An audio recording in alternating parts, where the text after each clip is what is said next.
Hello. Yes, Sakshi, you are audible. Yeah, so will Sir be there or should we begin? I think he left, I guess. Yeah, okay. So what do you think? We should begin or not?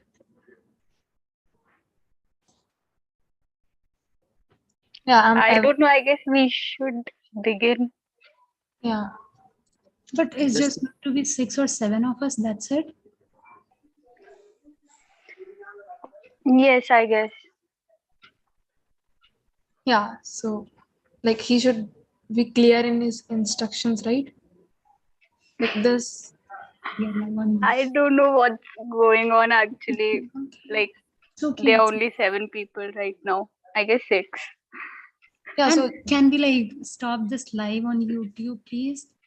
You are the host, Vasudha. I don't know how to stop it. Just try doing it because it's like they're not doing anything and we are already live on YouTube. Okay. Wait.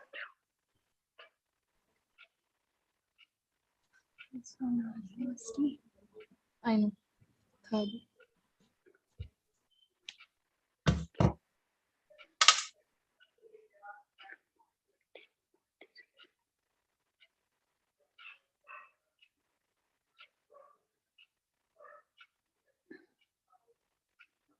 I'm not able to see any option कि जिससे like live stop हो सकता है.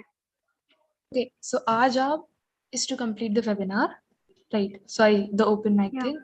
So we'll just do it. I Yeah, guess it's like like- he should be present here, I guess, or he should not be. I think he will join later. I guess. Okay, so can I begin?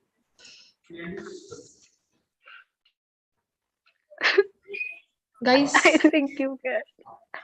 Yeah, it's like we are sitting in library. We don't know whether to go somewhere else because everybody is looking at us. We are speaking.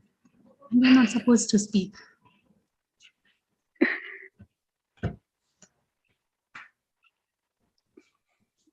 okay, so guys, yeah, can I say something? Yeah. Whosoever is Yeah, here, please turn on your camera. Please turn on your camera, and we'll just finish with it.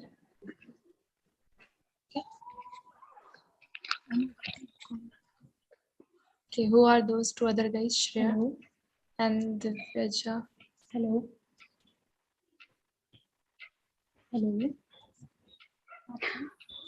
Divya is from my team, Hello. Okay, yeah, our team. like our team.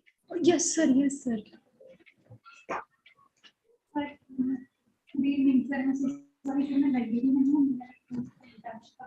Okay, so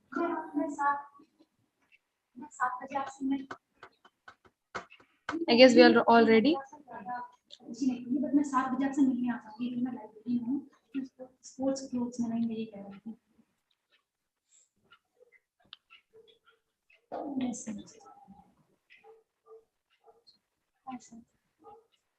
coach थे मैंने coach का number नहीं save करा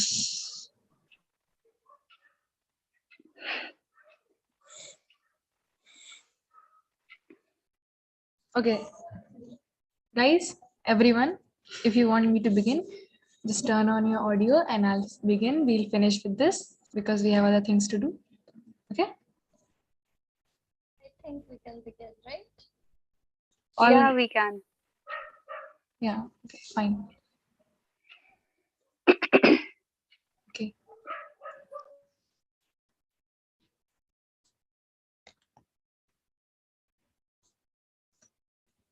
Okay, so I'll start. So good evening, everyone. So this is, yeah, good evening, everyone. This is to celebrate the Women's Day, International Women's Day.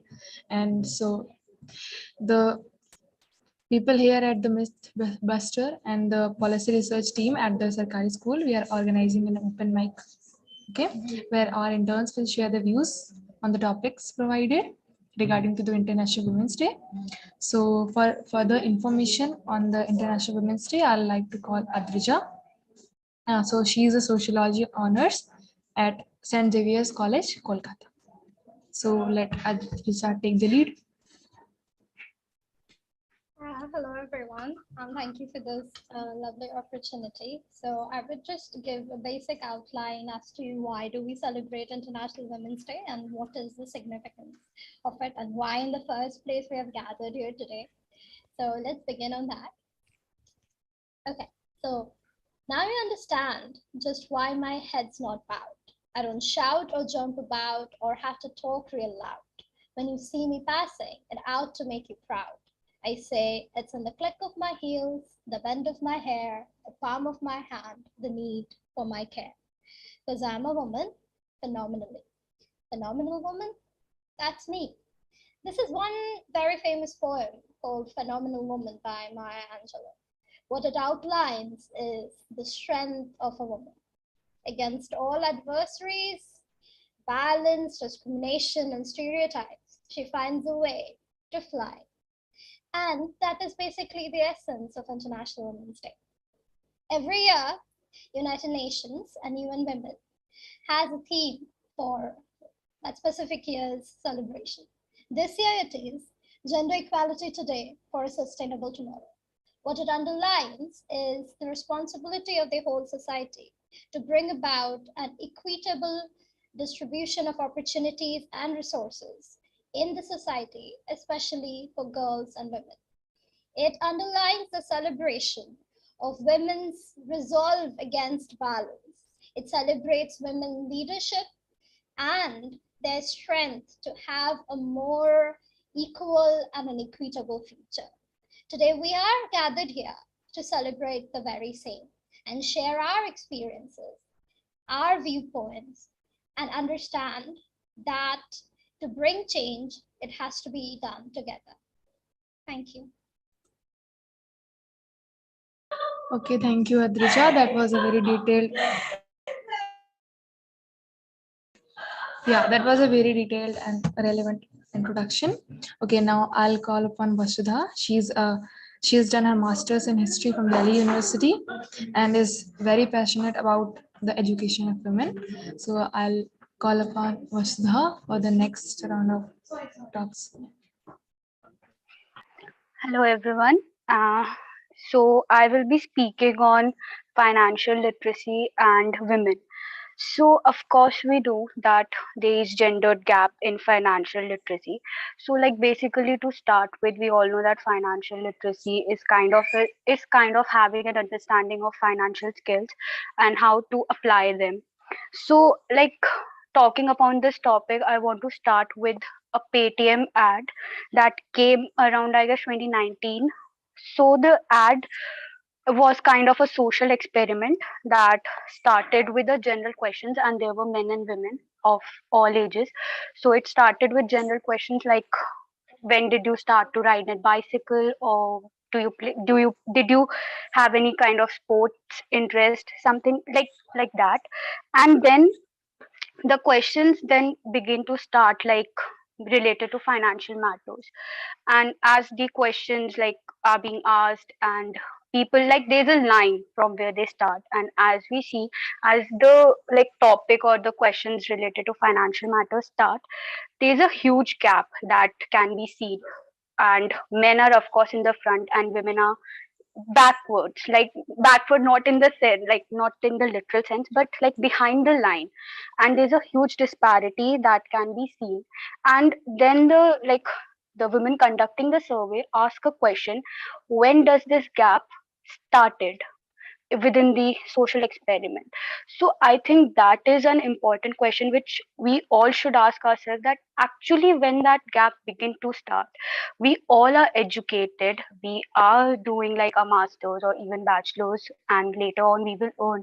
But I guess somewhere within, even in this line, there is a huge disparity that can be seen within men and women within these financial matters. What I believe is that the so called concept of managing money or the management of financial resources is seen within a like a masculine trope. It is considered to be very masculine, and that even women are earning, they play an important role in the workforce today, but still this concept of management is not being taught to us. Like, even if we are in a class and there are boys and girls, so like even boys are not taught this thing in school like us, but eventually they learn, they know what investments to do, or what are mutual funds, or like which car to buy in their on their own name. But where we lack is that, I guess, we are not we I don't know, we focus on that or whatever it is. But actually what I see is that, since there's gender pay gap, which is an actual issue that is to be resolved, and it will take a huge time to resolve it, but it is, I believe, that gender pay gap which eventually paves way for this financial literacy, or the gender gap which exists. Because ultimately we are told that don't focus on money. Even if we are in jobs, ultimately we are taught don't focus on that, you have to get married, you will go to the other family and all that things. And even if a woman is career oriented, she's given such names as being bossy or like self-centered and whatever and rude. But these are terms which men are not associated with. It is only women if they are career oriented, and even if they focus on money, so it is seen as a very like a negative concept or a negative notion, I guess. And like, investment or planning your future is something which should be within the hands of an individual, whether it is men or women. But certainly I believe that in case of women, men take that real power. Even if we see in our family, our fathers, mostly our fathers, I guess, do that, having like doing LIC for us or whatever it is, it's the men. And so where do we stand as women, earning and having a good lifestyle, living a good standard of living, and still that notion or concept of financial literacy is still a bigger issue to be solved. And like, lastly, I will just leave this question, that when does this gap begin to start? We actually need to address this question, and we need to find answer to it, because actually I don't know myself that when does this gap begin to start. And but it is a gap which is being like very well witnessed, and we all have like witnessed this thing somewhere or the other. So I would just leave with this question, that when does this gap begin to start?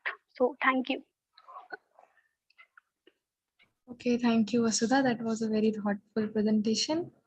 Yeah, on the digital divide, the skill divide, and the lack of women in major finances and STEM department, I guess. We can add that too.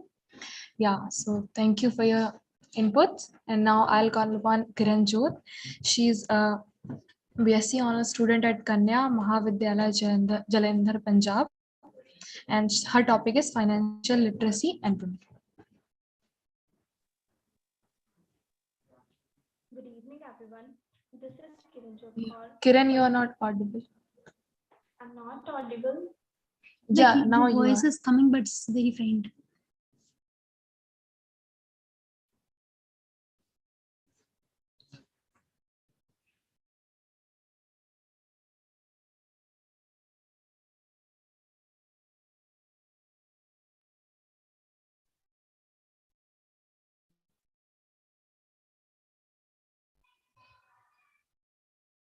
Am I audible? Hello.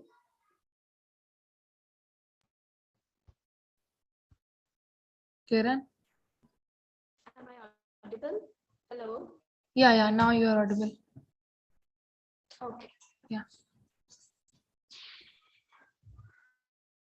Good evening, everyone. This is Kiran Jyot Kaur, pursuing BSc Mathematics honors from Kanya Mahavidyalaya, Jalandhar, Punjab.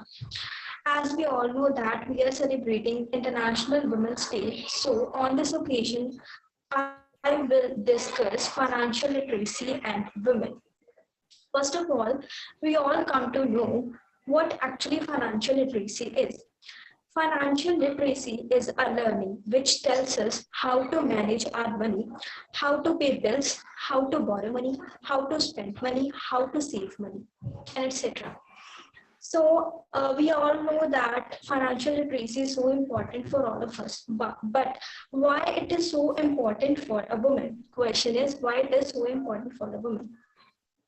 It is a general saying that women are 3 times as likely as men that they can't afford to save money even for their retirement. They can't afford to save money for their retirement, and they have significant lower rates of financial literacy, and they are 3 times more likely than men to quit their jobs. Often we see that in our society, women have to quit their jobs because they have to manage their families. So because of these reasons, they earn less, they save less, but on an average, they live 2 years longer than a man. Now, don't you think low literacy rate, low financial literacy is impacting the life of a woman adversely? So the answer is yes, low literacy rate impacts the life of a woman, which results in taking more time to pay the debts and less earnings. And even US Department of Education reports that 3.8 million American adult women possess literacy skill below a basic level. Here, basic level refers to simple reading, simple writing, and mathematical skills at third grade level. This level of education makes it difficult for a woman even to understand simple bank statements and other financial documents. So the women, those who are lacking financial literacy, they are facing difficulty in managing their earnings, savings, and student loans, investments. They don't know how to invest their money.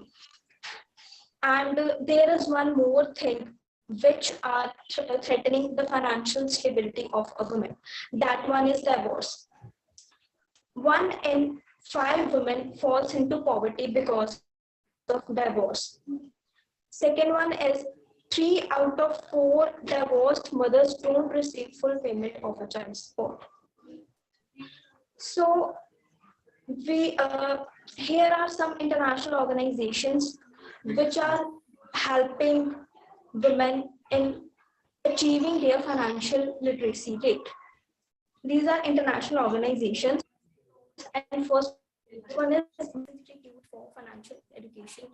It is a non-profit organization which provides guidelines on cost of living, retirement planning, taxes, divorce, widowhood, etc. Second one is Financial Literacy Organization for Women and Girls, that is FLOW. It is a charitable organization that is also dedicated to empower females of all ages to achieve their financial best. Now, we will flash on some of the reasons which are adversely affecting the progress of a woman. We have seen from years and years that women always deprived of basic freedom. There has always been a lack of freedom from years and years. Second one is culture. It is observed that male members of a family always make major financial decisions. Would it be a marriage, school, college, etc. And it is a general saying that man always knew the best. Now, the government of India has been taken various initiatives to boost the financial literacy among women. First one is financial literacy and credit counseling centers. These centers have been organized at district and panchayat levels by relevant department of government, which has also taken several initiatives. Beti Bachao, Beti Padhao Yojana has been initiated. So Kanya Samriddhi Yojana has been designed to ensure the prosperity of a girl child. Pradhan Mantri Jan Dhan Yojana has been initiated to increase the financial inclusion. National Center for Financial Education set up to implement national strategy for financial education among women. So now in our society, there is one great myth, that is women are impulsive spenders and they can't save money. But actually the fact is women are keenly aware of importance of saving money, because in our daily lives we all knew very well that our moms always save money out of their household expenses, and this is a universal truth. So that's all by my side. But at last but not the least, I'll say that it is hard to be a woman. You must think like a woman, act like a lady, look like a young girl, and work like a horse. Thank you. Okay, thank you, Kiran. That was a very factual presentation. And yeah, so now I'll call upon Kanishk. So he's pursuing BA Political Science Honors from Himachal Pradesh University, and his topic continues on what Kiran has said. Like Indian government has introduced some policies for the upliftment of women.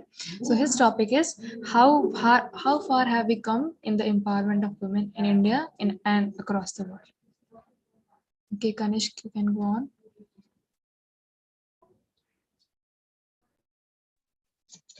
Good evening, everyone. I'm audible.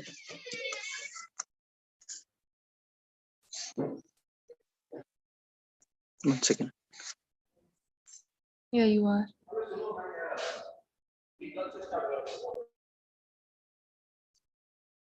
Okay. Every year on 8th March, we observe International Women's Day.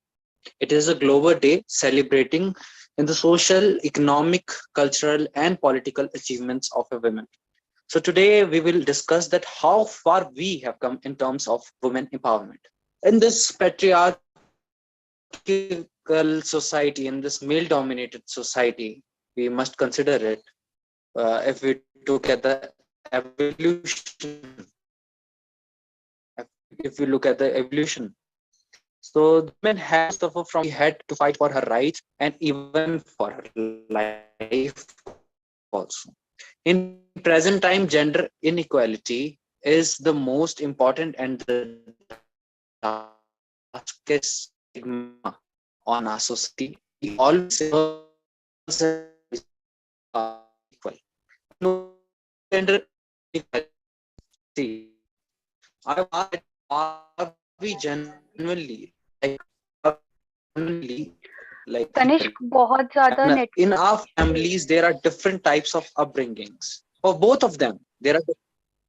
Hello. Kanishk, yeah, there is some problem at your end. You can turn off your camera and then speak. No, they are not allowed. अब आ रही है आवाज आपको? It's okay, you can go ahead. एक second. Yeah, you can continue, Kanishk.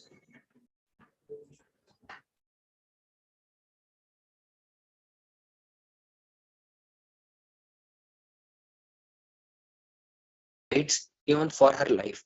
In present time, gender inequality is one of the most important and darkest stigma and in our society. And we have always said that girls and boys are equal.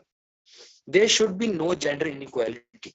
But I want to ask you genuinely that really that boys and girls are equal. In our families, there are different types of upbringing for both of them. On the one side, girls are asked to have more patience. They must be more like they must thought that they have to behave in a certain way. They have to laugh in a certain way. They have to dress up in a certain way, and they must be perfect to hold some household chores and everything. On the other side, for boys, there are totally different bringing up. So there is totally upbringing is very different. They are always asked to be strong. You are a boy. Why are you crying like a girl? Don't cry. Men don't cry. They are always taught they have to study hard and have a good job. And you can take care of your wife and family. Taking care of a family and bringing a self-independent person are two basic essentials for life, and both male and female should be capable of it, irrespective of any gender. There should not be gender biasness in this. So this gender inequality starts from our home, in our school, colleges, and it becomes part of our daily lifestyle. If a boy is standing between 5 girls, he is considered as a stud. And on the other hand, if a girl is standing between like 4 to 5 boys, she is also considered as slut. And this is the harsh reality, my friends. Girl has to face inequality in every phase of her life. Such various type of stereotypes, bias, and discrimination, these things are across in world, in every community, in every family. What can we do to get rid of this and celebrate women's achievement?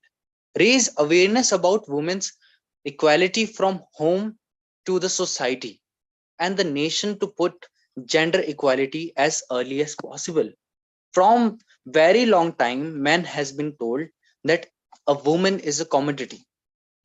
See, woman is for you, and she is for raising your children's, and it is always about yours. It's always about like, why it's always about men only. And so until that our parents and our society, like it teaches that uh, our society teaches that only way to be a better man, to be a respect woman, like uh, there must be like we have to respect everyone, and not only about women, and not about only about like LGBTQ plus also. So we must have that respect from inside, and then only there can we can see the change in the society. And we have to teach our daughters to be stay independent, and they have to take stand for this themselves. See, for this gender inequality, one more thing, one more aspect is there, that एक औरत ही दूसरी औरत को कुछ करने से रोकती है. We have seen this. So that's why uh, uh, till that time, जब तक एक औरत दूसरी औरत को रोकेगी, तब तक ये असमानताएं बनी रहेंगी. And as I want to like to conclude it, what Swami Vivekanand has said, that men and women are two wings of a bird, and it is not possible for a bird to fly with a one wing. So the both wings should be there. So thank you. Okay, thank you, Ganesh. That was very refreshing to hear a boy's perspective on the things that a woman experiences in her life and the struggles she faces. Okay, thank you. And now I'll call upon Geeta Shri Prabha. Yeah, so she is a policy research intern at us at our institution, and she is an economics graduate and is currently doing masters in econometrics from University of Madras. Okay, Geeta, you can go. Thank you, Sakshi. And I would like to thank Sarkari School also for giving me this opportunity. Is there a problem? No, it's Geeta, okay. Yeah. Am I not audible? yeah, you are not. Good evening, everyone. I'm pleased to speak on Women's Day. My topic is financial literacy and women. Before narrowing down this topic to female, I would like to present a broader picture and start with the idea of human development. When we talk about human development, there are 6 pillars associated with it. First is equity, the idea of fairness between men and women. Second is sustainability, the view that we all have the right to earn a living. Third is productivity, which means there should be full participation of all the population in income generation. Fourth is empowerment, the freedom to make choice for development for our own needs. Second last is cooperation, which means the mutual enrichment among society. And lastly, security, which means that there should be secure and confidential population in the society. Everyone has the right to all these 6 pillars of human development. And without these 6 pillars, our society cannot move forward. All of these 6 pillars are correlated with financial literacy. When we talk about financial literacy, everyone seems like it is something really hard to assimilate in society and really hard to teach them.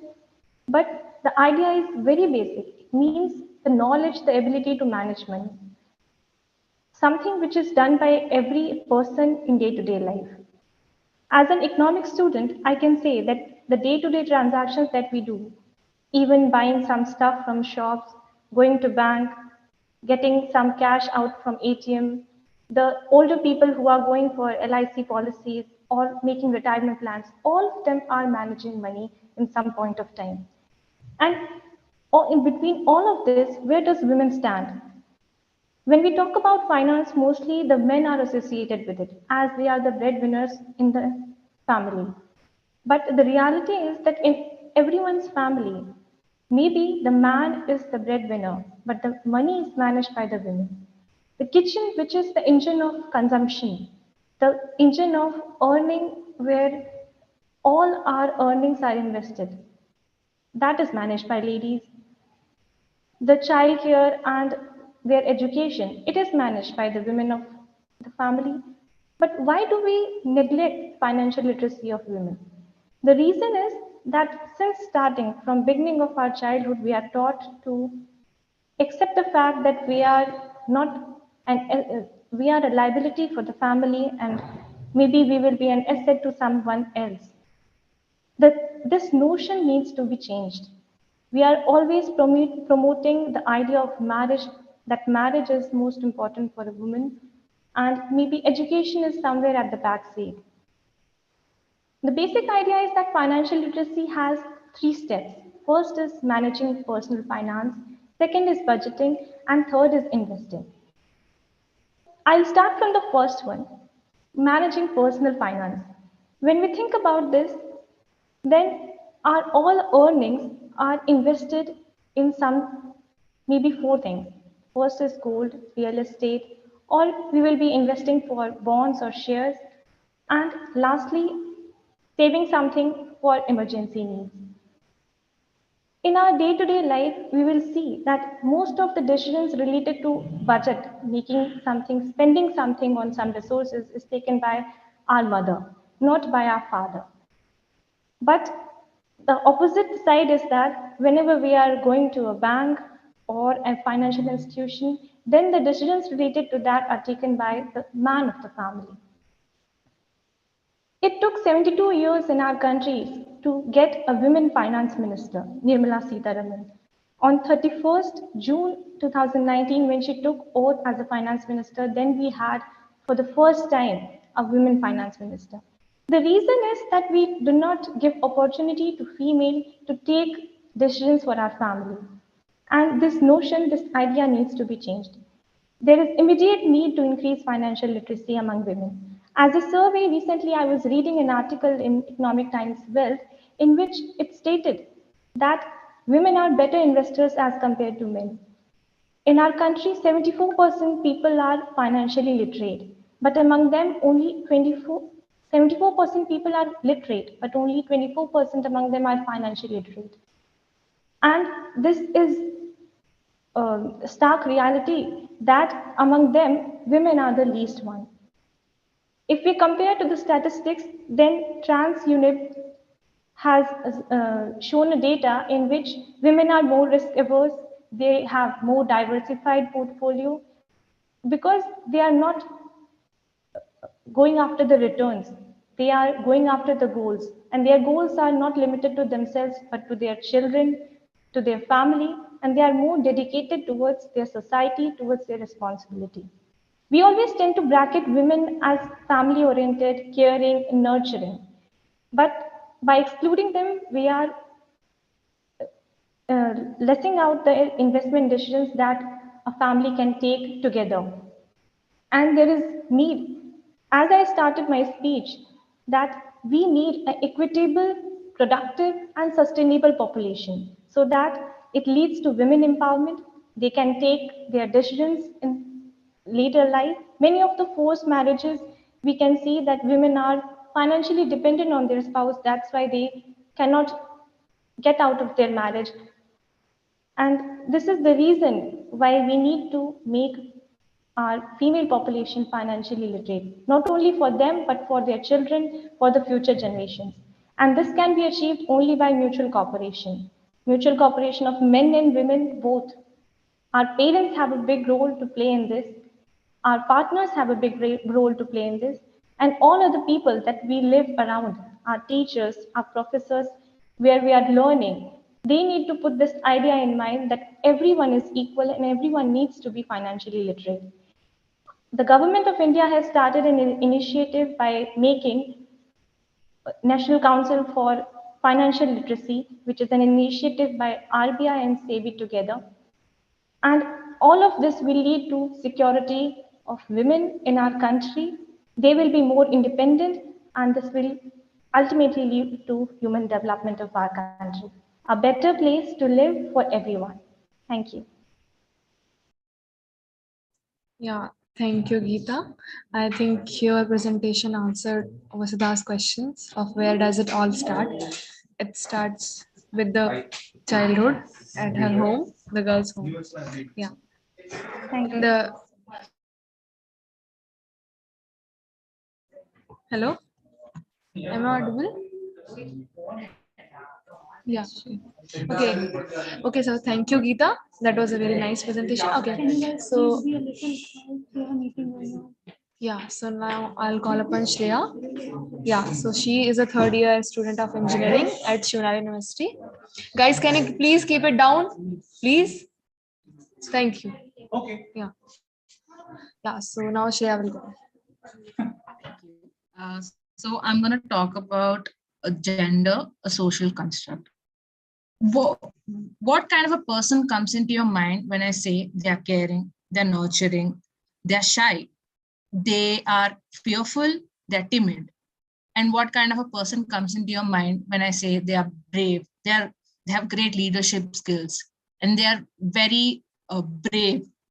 And I am sure for the first set of attributes, it is a woman, and for the second set of attributes, it's a man. This has been imbibed into us without us knowing through our society. When we think about people and when we think about what attributes are given to them, we learn it quite naturally, and we are never taught to question why such attributes are given to a woman and why such attributes are given to a man. And I feel the main problem is we often confuse the terms sex and gender. Sex refers to the physical, chromosomal, and the even hormonal attributes of a human body. And while the gender refers to the societal, historical, and religious, whatnot, and other attributes is for gender. And we have to start thinking now, because it is high time, as why such labels are given to different genders, and why such characteristics such as masculinity and femininity are very clear cut. Because as today we see so many people, and if you, for example, if you see a man with who is very caring, who's quite emotional, everybody starts labeling him as he's being very feminine, and they start teasing him for being effeminate. And I feel this makes it a crime for some people to have feminine qualities, for men especially have feminine qualities, and for women they feel that they are being undermined with such characteristics. So they start trying to be more brave, more forceful, and this is not healthy for either. And for us to develop as a society, I think we should focus on making our future generations start questioning why such attributes are given, why such labels are given, and why are we not questioning why haven't we questioned it till now? And I feel only if we do this, that in the future, equal opportunities and equal inputs will be given to everybody. And this is what I feel feminism is: giving equal opportunity to everybody, trying to provide the basic opportunities or basic help for everybody without any stigma or any preconceived notions. So for a better future, we should start questioning why we consider gender or being masculine or feminine as in some feminine being inferior and masculine being superior. Thank you.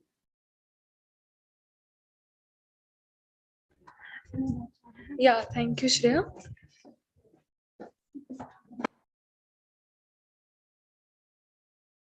Okay, so I guess I'm audible. Hello? You are audible. Okay, so I guess we covered all the topics that a woman has life, the inequality in education, inequality in studies, in economics, in the Financial. access, and how to overcome what policies the government has implemented. Yeah, so I've tried to touch upon it all.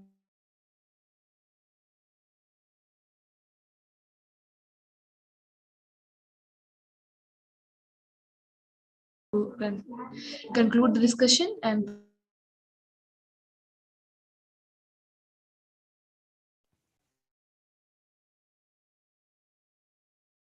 present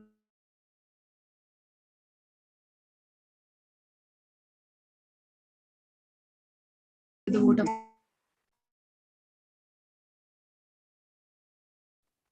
Sakshi, I think there is some network issue.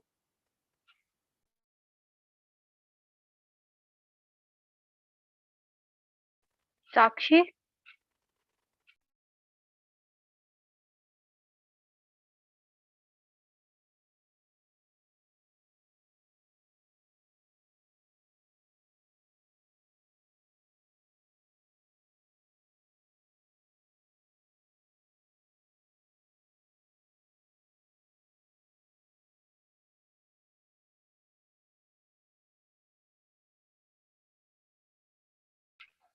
I think there's some network issue with Sakshi, and I believe Divya hasn't spoken yet. So Divya can speak.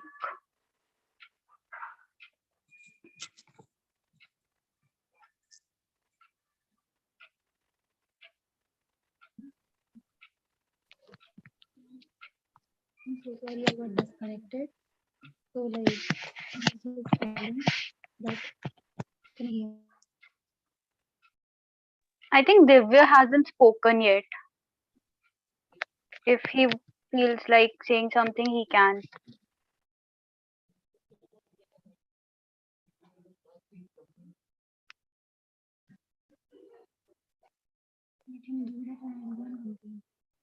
So yeah, good evening everyone. Myself Divya and I am doing my BCom from OP Jindal University.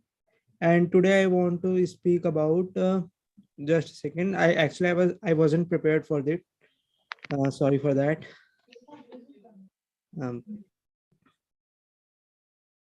so I will be speaking about International Women's Day. How far have we come in terms of women empowerment?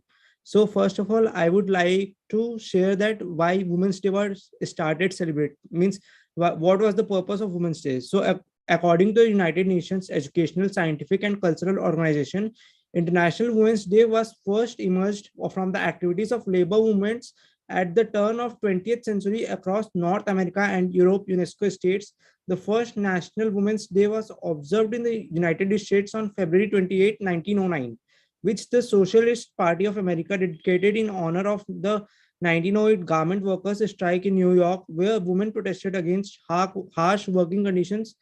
In 1917, women in Russia chose to protest and strike under the slogan Bread and Peace. On the last Sunday in which February, which fell on 8 March on the which fell on the 8 March, and therefore their movement ultimately led to the announcement of women's suffrage in Russia. So later in December 1979, the General Assembly adopted a resolution that proclaimed the United Nations Day for Women's Rights and International Peace to be observed on any day of the year by the member states in accordance with their historical and national traditions. Finally, following its adoption by the United Nations in 1977, International Women's Day became a mainstream global holiday where member states were invited to proclaim March 8 as an official UN holiday for women's rights and world peace. So after that, speaking about the women empowerment, firstly, gender equality is a basic human right, and it's also fundamental to having a peaceful and prosperous world. But girls and women continue to face significant challenges all around the world. Women are typically underrepresented in power and decision-making roles.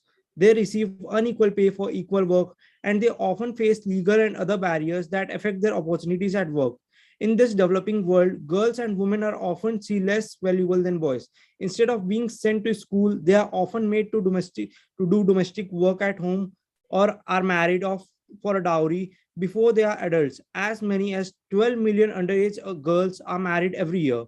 While some progress is being made in various parts of the world, there is still a great deal left to be done to right the problems of gender inequality. So, and after that, I would like to end my part by saying a beautiful quote which I read yesterday. I raise up my voice not so I can shout, but so that those without a voice can be heard. We cannot succeed when half of us are held back. Thank you.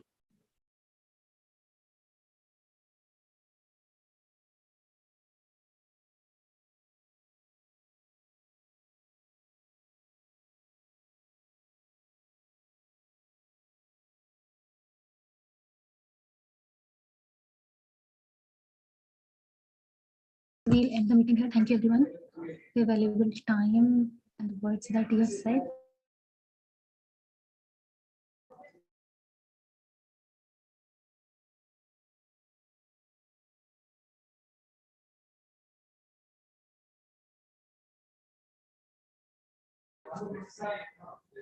Yeah, so actually,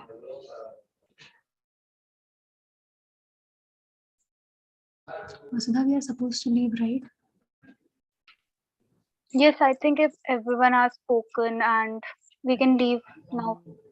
Thank you everyone for your time and for great words. Thank you. Thank you. Thank you for organizing this event. Thank you guys. Thank you. Thank you.